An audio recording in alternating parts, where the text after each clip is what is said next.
오늘 욥기 14장 성경 말씀은 고난 중에 하나님께 올려드린 욥의 기도입니다. 고난의 때에는 어느 때보다 기도를 많이 하지요. 특별히 하나님의 구원을 기다리는 기도라고 할 수가 있어요. 초반부에서는 아마 조금 전에 여러분과 제가 성경을 읽은 것처럼 여인에게서 태어난 사람은 생애가 짧고 걱정이 많다고 합니다. 그렇죠? 인생이 짧고 걱정이 많아요. 이렇게 인생이 짧고 걱정이 많은 자신을 여호와께서 재판한다고 합니다. 그러니 이보다 더 고통스러운 일이 또 어디 있을까요? 근데 어떻습니까? 하나님의 재판 앞에서 거룩한 자, 깨끗한 자가 없다는 것이죠. 또 중반부에서는 갑자기 나무 이야기를 꼬집어내면서 기도합니다. 그래도 나무는 희망이 있다고, 지킬지라도 다시 um이 나고 싹이 나고 가지를 낼 것이라고 합니다. 하지만 어떻다는 것입니까? 사람은 그러지 못하다는 것이죠. 한번 찍히면 끝이라는 거예요. 한번 무너지면 끝이라는 거예요. 이렇게 하나님의 진노, 하나님의 심판은 무섭다고 합니다.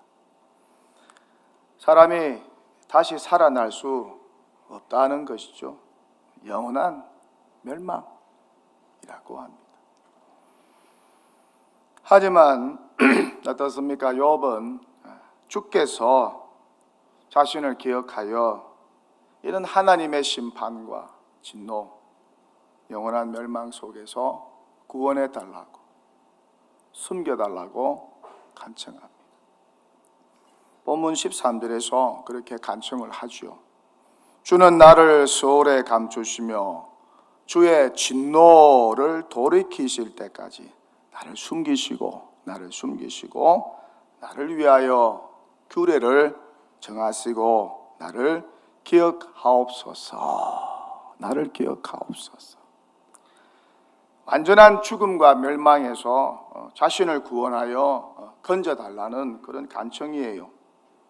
비록 고난을 당하고 있지만 정말 욥이 이해할 수 없는 고난을 당하고 있지 않습니까? 그리고 그 세 친구들로부터 비난을 받고 정죄를 받고 공격을 당하고 있지 않습니까? 비록 그렇게 처참한 가운데 있을지라도 생명, 목숨은 부지시켜 달라고 하는 간청입니다. 제발 죽이지 말아 달라는 간청입니다. 그러면서 구합니다. 사람이 죽으면 끝인데, 그렇죠? 사람 죽으면 끝이. 제발 죽이지 말아 달라고. 모든 고난을 참겠다고, 고난의 날 동안 그 고난에서 풀려날 때까지 참고 기다리겠다고 합니다. 본문 14절에서 그렇게 구하고 있어요. 장정이라도 죽으면 어찌 다시 살릴까? 나는 나의 모든 고난의 날 동안을 참으면서 풀려나기를 기다리겠나이다. 주님을 앙망하면서 믿음으로 그렇게 고난을 참고 고난에서 풀려나기만을, 고난에서 해방되는 날을 기대하면서 그렇게 살겠다고 하는 기도입니다. 욥의 신앙을 엿볼 수 있는 구절이라고 할 수가 있어요. 이렇게 자신은 비록 이해할 수 없는 고난을 당하지만은 남들이 볼 때 죄를 너무 많이 지어서 하나님의 심판과 진노를 받는 것 같아 보이지만 10자식이 죽고 모든 재산 다 망하고 잃고 자기 몸까지 병들어 있는 그렇게 하나님의 심판과 진노를 받는 것 같아 보이지만은 제발 죽이지는 말아달라고, 자신의 생명은 보존해달라는 그런 간청입니다. 얼마나 애틋한 간청인지 몰라요. 그렇게 후반부에서는 욥은 자신의 지은 죄값대로 여호와께서 판단하지 마시고, 허물과 죄악대로 판단하지 마시고 자비를 베푸셔서 제발 목숨만은 살려달라고 하는 그런 간청, 그런 기도를 그가 고난 가운데 드리고 있어요. 여러분 어떻습니까? 사람이 살아 있어야 희망이 있는 거 아니겠어요? 예? 살아 있어야 희망도 있는 거 아니겠어요? 죽었는데 무슨 희망이 있습니까? 끝났는데 무슨 희망이 있습니까? 공동묘지에는 희망이 없어요. 아무리 화려한 공동묘지, 저 이집트 피라미드 갔다 온 분 있습니까? 밤에 찾아가 보세요. 거기에 무슨 희망이 있습니까? 경주에 무슨 왕들의 묘지 가보신 적이 있습니까? 찾아가 보세요. 거기에 무슨 희망이 있습니까? 없어요. 하지만 어떻습니까? 병원에는 희망이 있어요. 병원 중환자실에도 희망이 있어요. 왜? 숨소리가 여전히 들리고 있으니까 희망은 있는 거예요. 감옥은 어떻습니까? 감옥에도 희망은 있는 거예요. 감옥에도 희망은 싹두고 있는 거예요. 이렇게 살아있으면 희망이 있는 것이죠. 죽은 사자는 더 이상 희망이 없어요.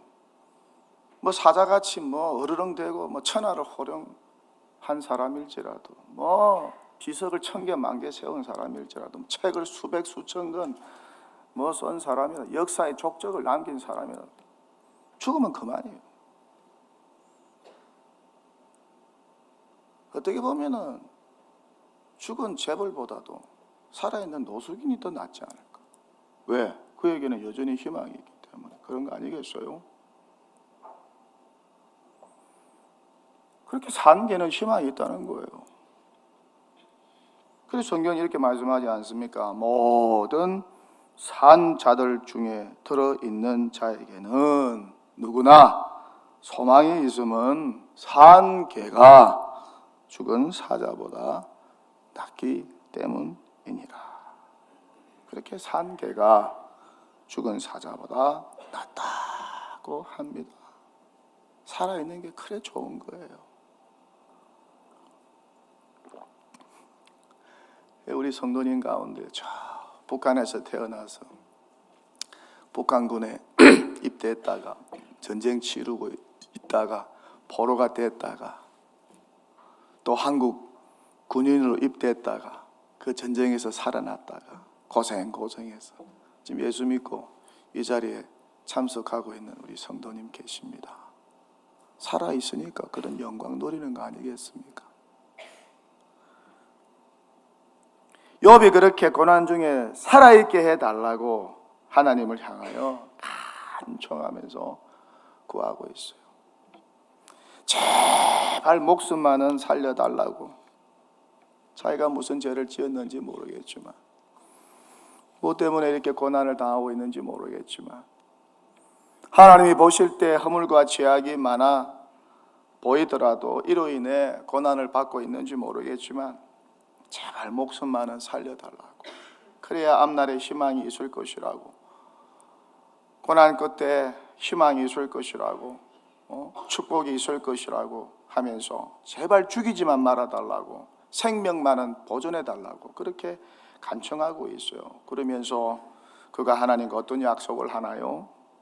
하나님 그렇게 저의 목숨을 살려주시면 고난의 날을 잘 참고 견디겠습니다. 원망 불평하지 않고 고난의 날을 잘 참고 견디겠습니다. 고난의 날을 통과할 때까지 믿음으로 여호와 하나님만 의지하고 바라보겠습니다. 그렇게 하나님과 약속을 하고 있지 않습니까? 여러분 어떻습니까? 아무리 고난을 당해도 그 고난의 이유를 알든 모르든 간에 고난을 당한다고 해도 고난의 날 동안 그 고난을 잘 참고 견딜 수 있다면 희망이 있는 것이 아니겠어요? 반전도 찾아올 수 있고 행복과 축복도 찾아올 수 있는 거 아니겠어요? 그러니 어떻습니까? 고난은 참고 견딜 만한 이유와 가치가 충분히 있다는 것이죠. 아무리 자기가 사자같이 살았다고 해도, 대단하게 살았다고 해도, 떵떵거리면서 살았다고 해도 죽으면 끝이라는 거예요. 죽으면 끝이에요. 죽으면 그렇게 더 이상 희망이 없어요. 그렇게 죽으면 끝납니다. 눈을 뜨지 못하면 끝입니다. 잠에서 깨어나지 못하면 끝이에요. 그런데 어떻습니까? 고난 중에도, 극한 고난 중에도, 이해할 수 없는 고난 중에도, 병 중에도, 실패 가운데서도 살아만 있다면 희망이 있다는 거예요. 그러니까 살아있는 것이 얼마나 귀한 일인지 몰라요. 살아있다는 것이 얼마나 큰 축복인지 몰라요. 지난달에 제가 잘 아는 60대 중반 목사님이 갑자기 소천을 하셨어요. 여기 60대 중반 되시는 분들 계시는지 모르겠지만은 사회에서는 은퇴 나이지만은 지났습니다만은 목사 세계에서는 70이 정년이니까 60대 목회 절정이고요. 65살은 정말 목회 절정이고 열매 맺을 그런 시기입니다. 그런데 돌아가셨어요. 새벽 설교 준비 중에 뇌출혈이 갑자기 찾아와서 목양실에서 쓸쓸하게 돌아가셨어요.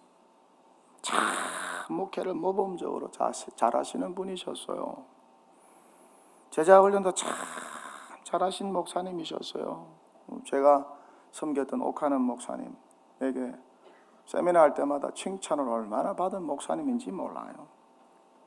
이렇게 잘하는 목사님인데 그분이 갑자기 돌아가셨어요. 또 제가 잘 아는 60 초반의 어떤 목사님은요, 한두 주 전에 갑자기 몸이 안 좋아서 설교 중에 쓰러질 뻔했습니다. 설교할 때가 돼서 저 의자에서 이 강당까지 이렇게 걸어서 나와야 하는데 힘이 쫙 빠지고 머리에서 열이 나고 그냥 온 몸이 이상해지고 앞에 보이지도 않고 막 이렇게 걸어가려는데 못 걷겠더라고. 엉금엉금 기어가지고 어떻게 그 주일에 설교는 했다고. 그래 병원에 갔다가 장로님들이 말리는데 그 전주에는 또 열심히 턱심이셔가지고 앉아서 설교를 하셨다고. 그래 우리 동료 목사님들이 안타까워서 신방을 갔어요. 하시는 말씀이 몸이 갑자기 안 좋아져서 60 초반인데 은퇴를 지금 심각하게 생각하고 있다고. 죽으면 끝이지 않냐 하면서 은퇴를 심각하게 생각하고 있다면서 기도를 부탁했습니다. 우리 모두 어떻게 될지 몰라요. 40 넘으면요, 그 다음부터는 내리막입니다. 건강에 있어서 내리막입니다, 여러분. 유지하는 것뿐이에요. 더 좋아질 수가 없어요. 더 이상 좋아질 수가 없어요. 생로병사입니다. 그러니까 40 이후로 어떻게 무슨 일이 언제 일어날지 몰라요. 그래서 서양에서는 뭐라고 합니까? 40의 나이를 힐 다운이라고 그러잖아요. 언덕에서 내려오는 나이다. 정점으로 올라갔다가 10대, 20대, 30대 쫙 올라갔다가 40에서는 힐 다운이다. 40, 50, 60, 70, 80. 힐 다운. 언제 갈지 몰라요. 40대 인생 망하는 분들이 있어요. 제 주변에도 있어요. 40이라고 병 안 나고 안 죽는다는 보장이 있습니까? 정말 내일이는 나 몰라요. 정말 하루하루 살아요. 정말 언제 불행이 닥쳐올지 몰라요. 저 역시 40에 죽다가 살아나죠. 그래서 지금까지 하루하루는 하나님 주신 보너스 인생이다 생각하면서 그냥 감사합니다 하고 그냥 살고 있어. 그러니 40 넘어서는 하루하루가 감사하고 할렐루야. 감사 안 한가 봐 아무도. 하루하루가 감사하고 좀 하면 좀 해보세요. 왜 이렇게 그냥 이먹은 벙어리 같지 그냥. 여러분이 아멘 해주면 나도 또 힘이 나가지고 설교도 또 이렇게 잘하는 거 아니겠어요? 다시. 그러니 40 넘어서는 하루하루가 감사고 진작 이러면 얼마나 아멘 한 사람은 살아있는 사람이 영혼이 살아있는 사람이 아멘 하는 영혼이 죽어있는 사람. 그러니 40 넘어서는 하루하루가 기적이고 주여 시험에 들지 말게 하옵시고 그러니 40 넘어서는 하루하루가 은총입니다. 고난이 많든 좋든 그 유무를 떠나서 매일 건강하게 살아 활동하고 있다는 것이 축복이고 은총 아니겠어요?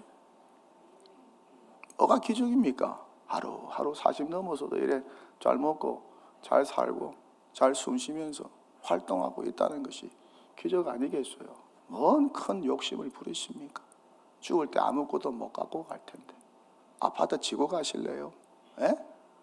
청와대 지고 갈 겁니까? 뭐 통장에 돈 다 그 짊어지고 갈 겁니까? 어느 권사님 그러시더라고. 나 돈을 갖다가 품속에 꼭 품고 나는 갈 거라고. 그 내가 그래서 헌금하고 가시죠. 아니라고. 그렇게 나는 화장터로 갈 거라고 그러시더라고. 욥이 고난을 겪을 때 나이가 몇 살쯤 됐을 것 같습니까? 에? 제가 한번 욥기 강의하다가 한번 이야기한 것 같아요. 욥이 고난 당할 때 몇 살쯤 되었을 것 같아요? 빙고. 성경학자들이 70 정도 되었을 것이다. 그렇게 추측을 하고 있어요. 욥이 몇 살에 죽나요? 140에 죽잖아요.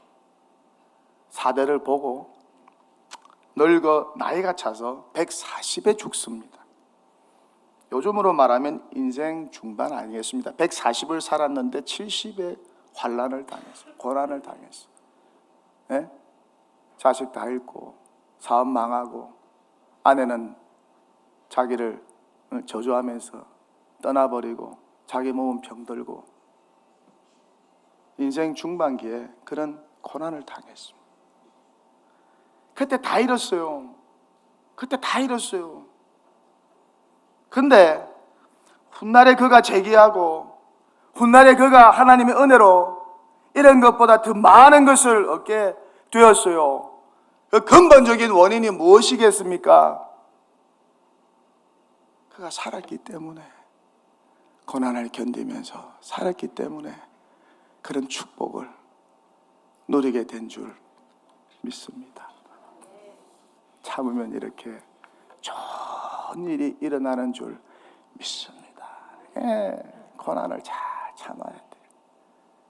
고난을 잘 참아야 돼요.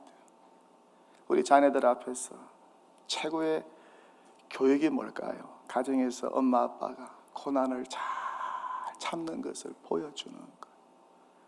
견디기 힘든 순간에도, 사업이 어려움을 다, 부부간의 갈등이 있어도, 몸이 아파도, 인생이 힘들어도 자녀들 앞에서 이렇게 고난을 잘 참고 견디는 모습을 보여주는 게 최고의 넘버원 교육인 줄 믿습니다.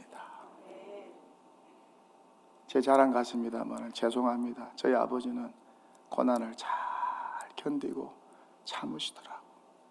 기도하면서, 성경 보면서, 십자가 붙들고 찬양하면서 그렇게 고난을 잘 참으시더라고요. 그걸 보았어요. 그래서 제가 고난이 오면 도망가는 게 아니구나.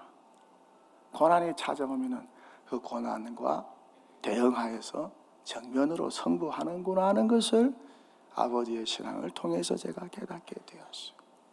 여러분 예수님 고난당할 때 십자가 내팽개치고 십자가에서 내려와서 도망갔습니까? 고난으로 정면 돌파했습니다. 그랬더니 하나님께서 그 믿음 보시고 예수님 살려주신 거 아니겠습니까? 에? 신앙의 여정은 고난을 피하고 도망가는 게 아니에요. 고난이 찾아오면은 예수님 꽉 붙들고 하나님 의지하면서 그 고난을 믿음으로 통과하는 게 그게 신앙의 여정이라는 것이죠. 그래서 성경은 말씀합니다. 형제들아 주께서 강림하시기까지 길이 참으라. 농부처럼 열매를 바라보면서 잘 참으라. 이른 비와 늦은 비를 기다리면서 잘 참으라. 선지자들을 보면서 그들의 고난과 오래 참음을 본으로 삼으면서 잘 참으라. 보라 인내하는 자를 우리가 복되다 하나니 너희는 욥의 인내를 들었고 주께서 주신 결말을 보았을 것이니 고난을 잘 참으라고 성경은 말씀하고 있어요. 역사 속에서 만난 위인들은 말합니다. 어느 것도 인내력을 대신할 수 없다. 위대한 업적은 강력한 힘이 아니라 인내력에서 비롯된다. 끈기를 가져라. 세상에서 끈기를 대신할 것은 아무것도 없다. 내 힘은 전적으로 끈기에서 나왔다. 절대 포기하지 마라. 인내하는 사람은 그 바라는 것을 무엇이든 이룰 수 있다. 인내는 모든 문을 연다. 기대감을 가지고 인내하는 것이 영적인 사람의 기초다. 프랑스인들은 잘 참고 기다리는 것이 곧 인생이다. 그렇게 생각하면서 고난과 맞닥뜨리면서 그렇게 살아간다고 합니다. 승리한 사람들 보세요. 여러분 성공한 사람들 보세요. 고난 없이 성공하고 고난 없이 승리한 사람 아무도 없습니다. 모두가 다 고난을 당하고 그 고난 가운데 있었지만은 인내하고 잘 참고 견디면서 성공하고 인생 승리자가 된 거 아니겠어요? 신앙의 승리자가 된 거 아니겠어요? 누구보다 우리 예수님 가장 대표적인 인물 아닙니까? 예수님의 생애에 부활만 있었나요? 영광만 있었나요? 그렇지 않아요. 십자가에 고난이 있었어요. 가난도 있었어요. 대적자들이 예수님을 얼마나 고통스럽게 만드는지 몰라요. 부끄러움과 수치와 치욕도 있었어요. 억울함도 있었어요. 그런데 그 모든 고난을 믿음으로 우리 예수님께서 기도하면서 잘 참으셨어요. 그렇게 십자가를 참으니까 부활의 영광, 성천의 영광이 주님께 찾아온 거 아니겠어요? 지금 저와 여러분 앞에 닥친 고난이 무엇입니까? 힘드십니까? 뭐 때문에 힘드십니까? 이해할 수 없는 고난 가운데 있습니까? 감당하기 어려운 고난 가운데 있습니까?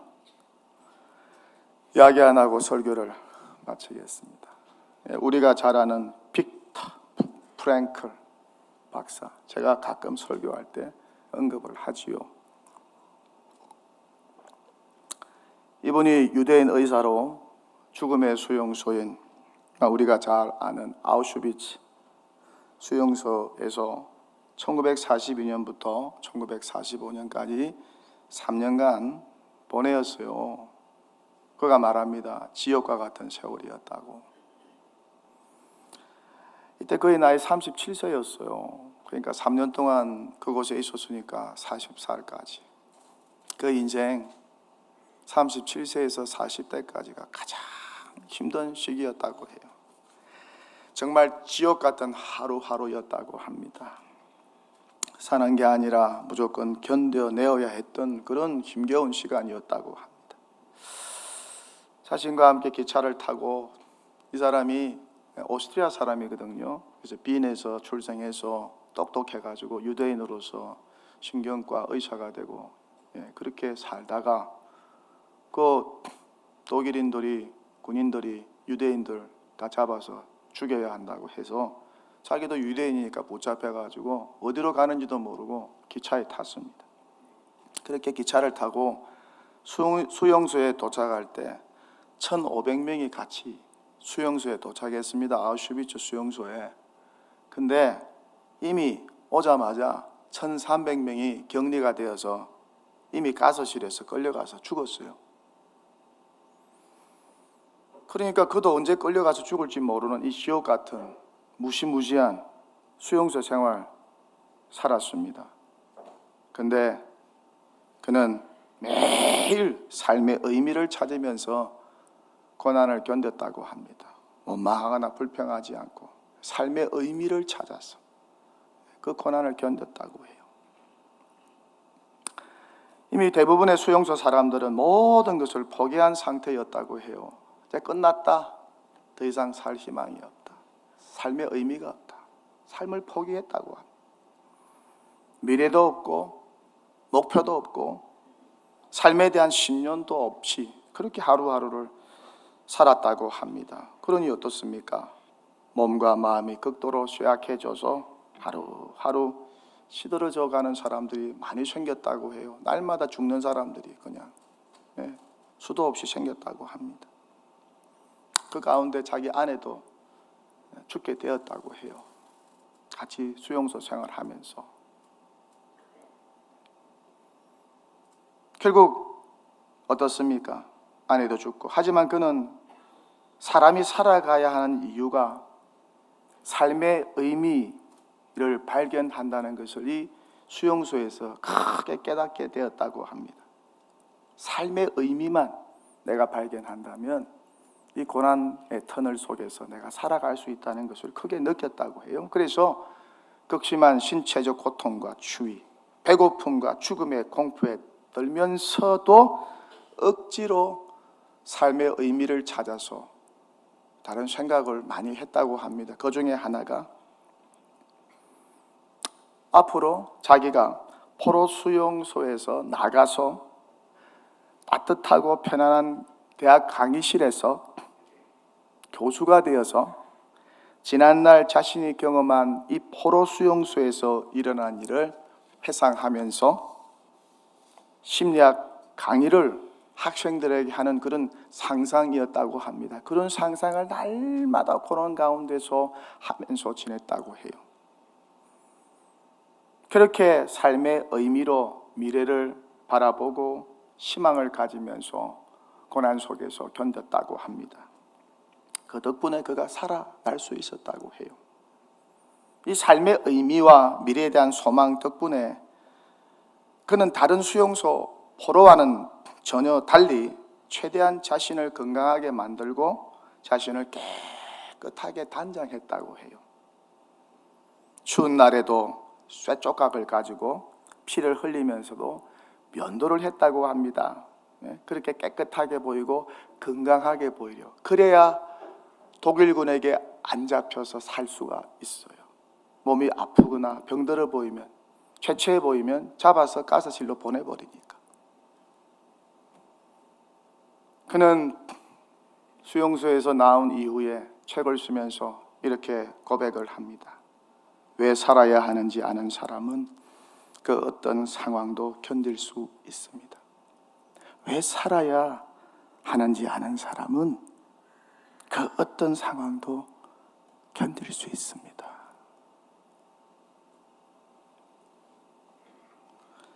죽음을 직면했던 러시아의 대문호 토스토옙스키, 그는 말합니다. 나는 나의 고통이 의미가 없어질 때 그때가 가장 두렵습니다. 고통 속에서 토스토옙스키도 빅터 프랭클도 모두가 다 의미를 찾으면서 고난을 감내했고 고난을 견디어 나갔다는 것입니다. 우리도 고난과 고통 속에서 의미를 찾고 특별하게 하나님의 섭리와 뜻을 찾으면서 살면 얼마나 좋을까. 고난 없이 사는 사람들 아무도 없어요. 다 고난 가운데 살아갑니다. 모두가 크고 작은 고난의 십자가를 지고 살아갑니다. 나의 고난도 힘들지만 나보다 더 힘든 고난의 십자가를 지고 가는 이들이 많아요.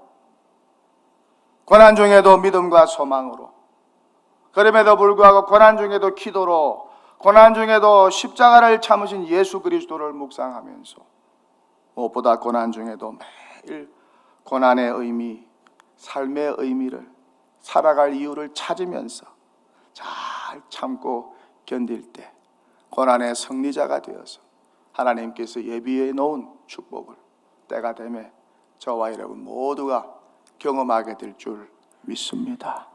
그런 고난의 승리자, 예수님 닮은 고난의 승리자, 욥과 같은 고난의 승리자 다 되시기를 주님의 이름으로 간절히 축원합니다.